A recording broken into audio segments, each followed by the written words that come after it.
Few moments in cricket history stir up as much emotion, and perhaps controversy, as the passing of a true legend. The recent memorial service for Bob Simpson, one of Australia's most respected cricketers and coaches, brought together a remarkable gathering of sporting icons, political figures, and close family members. But here's where it gets controversial. Among those paying their respects was Stuart MacGill, a man whose career and personal life have been the subject of intense public scrutiny. On a solemn Thursday morning, the St. Anne's Anglican Church in Strathfield became the setting for a heartfelt tribute to Simpson, who passed away on August 16th at the age of 89. The service, attended by loved ones and former teammates, was both intimate and deeply moving. Among the mourners were some of Australia's most celebrated cricketers, including Steve and Mark Waugh, David Boon, and yes, Stuart MacGill. MacGill, who was seated next to Boon during the service, was heard expressing that he owed a lot to Simpson.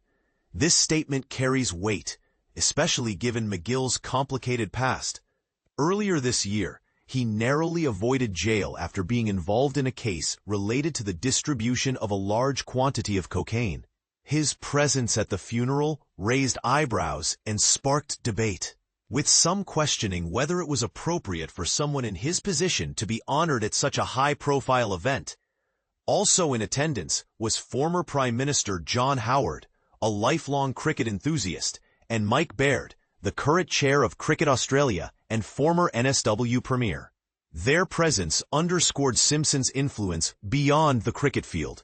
His legacy touched politics, leadership, and national pride. Bob Simpson wasn't just a cricketer. He was a transformative figure in Australian sport. As a player, he was a gritty opening batsman known for his resilience and technique. After retiring from Test cricket in 1967 to 1968, he was famously called back by Sir Donald Bradman himself at the age of 41 to captain the national team again. In that role, he led Australia to a hard-fought 3-2 series win against India in 1977 to 1978, scoring 2 centuries in the process. But perhaps Simpson's greatest impact came as a coach, taking over the Australian team in 1986. He inherited a side that had gone 3 years without a Test victory. Under his leadership, and with Alan Border as captain, Australia not only rebuilt its reputation, but soared to new heights.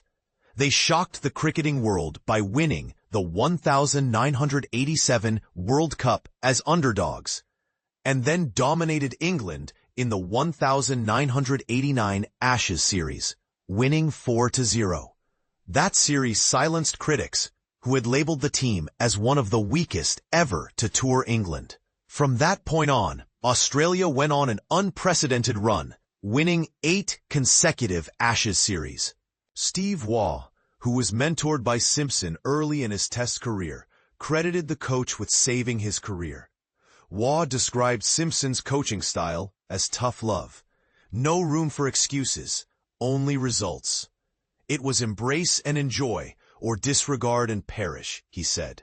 Waugh also highlighted Simpson's deep understanding of the game, recalling how every training session felt like a masterclass. Beyond his professional achievements, Simpson was remembered by his family as a devoted husband, a loving father and grandfather, and a cherished friend. His farewell was marked by the playing of Frank Sinatra's My Way and Nat King Cole's Unforgettable, a fitting tribute to a man who lived life on his own terms. So what do you think? Should someone like Stuart MacGill, with his controversial background, be welcomed at events honoring sporting legends? Or does forgiveness and respect for the deceased outweigh past mistakes? Share your thoughts below. We'd love to hear your take.